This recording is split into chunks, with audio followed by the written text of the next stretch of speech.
कोई गरीब इलाज कराने जाएगा तो इलाज नहीं मिल रहा। और अभी तक बीजेपी ने कोई भी एक जिला अस्पताल नहीं बनवाया। न किसान की आय दोगुनी हुई, न नौजवानों को नौकरी रोजगार मिला, महंगाई चरम सीमा पर, आपका अन्याय चरम सीमा पर। हम लोग सफल होंगे, कामयाब होंगे और 24 में भारतीय जनता पार्टी को पीडीए हराएगा, एनडीए हारेगा, पीडीए जीतेगा। जहां तक सरकार का सवाल है, आज तक अगर हम हिसाब किताब लगाएं, न किसान की आय दोगुनी हुई, न नौजवानों को नौकरी रोजगार मिला, महंगाई चरम सीमा पर, आपका अन्याय चरम सीमा पर, और इतना कानून व्यवस्था की धज्जियां कभी नहीं उड़ी होंगी जिस तरीके से इस सरकार में उड़ी है। कहने को ये जीरो टॉलरेंस का नारा दे रहे हैं। जीरो टॉलरेंस अपराधियों के लिए हो गया है कि अपराधी जहां चाहते वहां अपराध कर रहे हैं। जिस तरीके से अनसेफ महिलाएं हुई हैं, कोई कल्पना नहीं कर सकता आज के समय पर महिलाओं और बेटियों के साथ ऐसी घटनाएं हो रही हो। आप देखिए बांदा में क्या घटना हुई, उसके साथ जो घटना हुई उसके बाद उसकी हत्या कर दी गई। आप कोई भी जिला उठा करके देख लीजिए जहां पर घटनाएं सुनने को न मिल रही। और गोरखपुर जो मुख्यमंत्री जी का खुद जनपद है, कोई महीना नहीं बचता होगा जिस दिन मुख्यमंत्री जी यहाँ न रहते हो। आखिरकार रहते हैं तो कानून व्यवस्था कौन देख रहा है? क्या मुख्यमंत्री की जिम्मेदारी नहीं बनती कि यहाँ की कानून व्यवस्था कौन देखेगा? और बगल में जो घटना हुई थी जिसका राजनीतिक लाभ लेना चाहते थे, लेकिन जनता को मैं धन्यवाद देता हूँ, हर वर्ग की जनता को जिसने संयम रखा। देवरिया की घटना से ये बीजेपी के लोग लाभ लेना चाहते थे, राजनीतिक लाभ उठाना चाहते थे, लेकिन मैं धन्यवाद देता हूँ जनता का किस संयम से उन्होंने बात को समझा, भारतीय जनता पार्टी की चतुराई को समझा और कहीं भी माहौल खराब नहीं हुआ। हमें उम्मीद है सरकार मदद में भी भेदभाव नहीं करेगी। ये चुपचाप जीपी जो मदद कर रही है सरकार, इनको इस तरह की मदद नहीं करनी चाहिए। अगर किसी के साथ घटना हुई है, मदद में भेदभाव सरकार न करे, सबकी मदद करे। और जो व्यवस्थाएं बनानी थी सरकार को, स्वास्थ्य सेवाएं ठप हो गई। कोई गरीब इलाज कराने जाएगा तो इलाज नहीं मिल रहा। और अभी तक बीजेपी ने कोई भी एक जिला अस्पताल नहीं बनवाया जहां पर गरीब का इलाज हो सके। कहने को तो बड़ी बड़ी बिल्डिंग है, लेकिन क्या उनमें इलाज हो पा रहा है? किस उम्मीद और किस भरोसे के साथ एम्स बना था, और एम्स में भी जो इलाज होना चाहिए था, पूरे इलाज होने चाहिए थे, अभी भी पूरे नहीं कर पा रहे। नौकरी का हाल देख लिया आपने, भेदभाव हो रहा है नौकरी। यूनिवर्सिटी कॉलेजेस में जिस पैमाने पर पढ़ाई लिखाई होनी चाहिए वो ठप है। आज अगर हमें समय के हिसाब से जो कोर्सेज हो, जिस तरह की वातावरण हो, वो सब खत्म कर दिया। प्राइमरी स्कूल में 10,000 ने एडमिशन ही नहीं लिया। 10,000 ऐसे प्राइमरी स्कूल है जहाँ पर एडमिशन नहीं लिया बच्चों ने। तो सोचिए उत्तर प्रदेश कहाँ जा रहा है? बिजली कितनी महंगी है, सड़कों का हाल आप देख लीजिए। ये गोरखपुर एक्सप्रेस वे कम बनना था, बताइए 90 किलोमीटर 6,000 करोड़ का बनेगा। इससे ज्यादा और क्या गोरख धंधा हो सकता है?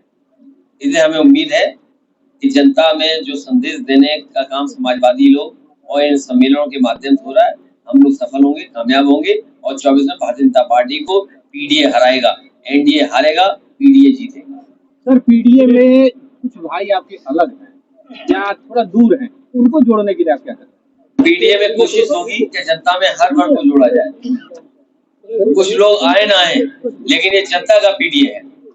राम मंदिर का श्रेय सर कांग्रेस ले रही है पूरी तरीके से। आज कमलनाथ जी का बयान आया कि बीजेपी वाले ना भूले कि राजीव गांधी ने ही मस्जिद का ताला खुलवा दिया। इस पर आप क्या कहेंगे? देखिए, ये बात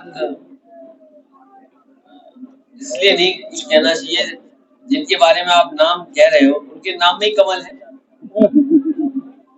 जिनके नाम में कमल हो, तो अगर पुराना इतिहास उठा करके देखोगे तो वो सही बात कह रहे हैं।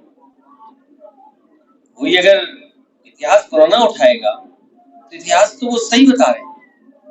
अखिलेश जी, कल आपके प्रदेश अध्यक्ष का बयान आया कि 80 सीटों पे सपा जो है लोकसभा चुनाव लड़ेगी। समाजवादी पार्टी 80 लोकसभा की तैयारी कर रही है, और कितना गठबंधन को साथ लें, कितनों को और साथ लें, वो आने वाले समय में पता लगेगा। लेकिन 80 लोकसभा की तैयारी करनी चाहिए। आखिर मदद कौन करेगा? जब गठबंधन में आप होंगे, सीटें किसी और दल के पास होंगी, तो आपका संगठन तो होना चाहिए जो मदद करेगा। तो इसलिए समाजवादी पार्टी की 80 सीटों की तैयारी है, जिसमें संगठन बनाना और अगर गठबंधन में सीटें जाएंगी तो उनकी मदद कौन करेगा? तो वो संगठन हमारा तैयार होगा। इंडिया के साथ सफा रहेगी या फिर? अभी तो इंडिया है ना, इंडिया के साथ है। इंडिया के साथ साथ पीडीए भी है। पीडीए हमारी स्ट्रेटेजी है और पीडीए से घबराई है एनडीए। लेकिन मध्य प्रदेश में नाराजगी देखी गई है। कोई बात नहीं, ये राजनीति में पाठ पढ़ना चाहिए और सबक सीखना चाहिए, इसी से सीख करके आगे बढ़ते हैं। अच्छा अखिलेश जी, कल भारतीय जनता पार्टी ने भी अनुसूचित जाति सम्मेलन किया था और उसमें कहा था कि इस बार जाति, ये भारतीय जनता पार्टी वाले वो लोग हैं, अगर कोई छू ले तो नहाने जाते हैं,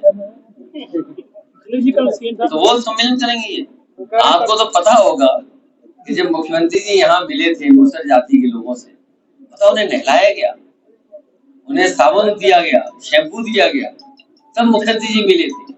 तो क्या ये दलित समाज के लोग भूल जाएंगे? इसीलिए समाजवादी पार्टी बाबा साहब भीमराव अम्बेडकर जी का जो सपना था, जो उन्होंने बातें कही थी, उनको मानते हुए और लोहिया जी का जो रास्ता था उसको अपना करके हर वर्ग को साथ लाई। 19 के चुनाव में आप बुआ के साथ थे, 24 के चुनाव में क्या बुआ के साथ जाएंगे या खामोश रहेंगे?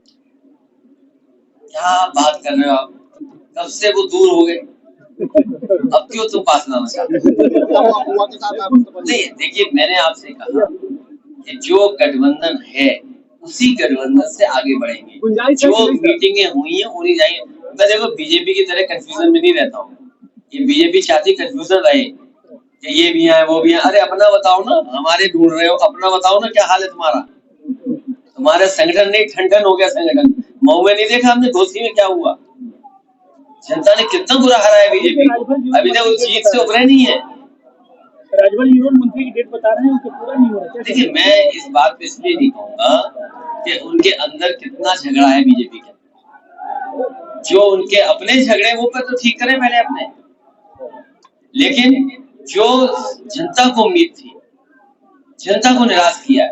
आप किसान का गेहूं नहीं खरीदा गया, धान आ गया, धान की तैयारी नहीं है। आप बताइए आय दोगुनी कहाँ हुई है? फसल बीमा में आप किस्त ज्यादा ले रहे हो और दे किसान को कुछ नहीं रहे हो।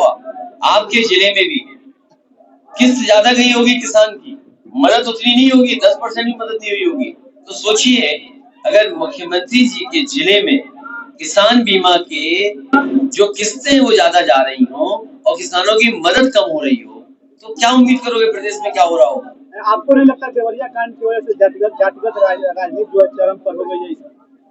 देवरिया नहीं, बीजेपी की वजह से चरम सीमा पर है, क्योंकि देवरिया की बात अलग है। मैंने इसीलिए कहा कि दोनों वर्गों का और दोनों वर्ग के समुदाय के जो बुद्धिजीवी हैं या आम जनता ने उसको एक्सेप्ट नहीं किया जो बीजेपी चाहती थी। बीजेपी के लोग भेदभाव चाहते थे, खाई पैदा हो वो चाहते थे। विपक्षी दल सीबीआई और ईडी की रेड को लेकर लगातार सवाल उठाता है कि बीजेपी ये चीजें कर रहा है। ये पहले कांग्रेस करती थी, कांग्रेस चली गई, आज बीजेपी कर रही, बीजेपी चली जाएगी। तो कांग्रेस के साथ तो आप नहीं, वो उस जमाना दूसरा, अभी इंडिया वाला जमाना है। मैंने नहीं कहा ना, ये नहीं कहा, वो दूसरी बात है। मैंने मध्य प्रदेश को लेकर अच्छा हुआ कि उन्होंने हमें छोड़ दिया। अखिलेश जी कल सीएम साहब ने कहा कि नौकरियों से पहले विशेष मुख्यमंत्री जी तो जानते नहीं है। ये जो सवाल आप मुझसे पूछ रहे हो ना, मैं आपसे कहना चाहता हूँ और बड़ी जिम्मेदारी के साथ कहना चाहता हूँ, मुख्यमंत्री जी जानते नहीं। अगर ये बात कह रहे हैं तो उन्होंने कहा कि संविधान की शपथ ली है कि एक ही वर्ग को नौकरी मिलती। अरे कितने साल से आप कहोगे? आपने विधानसभा में नहीं सुना था 46 में 56? तो हमने उससे पूछा कि जो आप सूची बता रहे हो वो सूची तो हमें दे दो, आज तक नहीं दे पाए। लखनऊ कानपुर यूनिवर्सिटी, आपकी गोरखपुर यूनिवर्सिटी में भर्ती कौन हुए? कहीं वीसी को पिटते देखा आपने, अपमानित होते देखा? मुख्यमंत्री जी की हम वीसी अपमानित हो रहा बताओ। और फिर अरे मुख्यमंत्री जी